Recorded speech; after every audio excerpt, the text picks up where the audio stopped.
అమ్మాయిని దగ్గర పడుకుందంటే అది నీ గొప్పతనం కాదురా, అది నీ మీద పెట్టుకున్న నమ్మకం.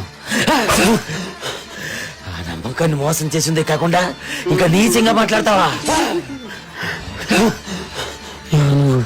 అది ఒకటి పిల్లమని తెలిసా కూడా దాని గురించి తప్పుగా మాట్లాడు చూడు. అది శివరా.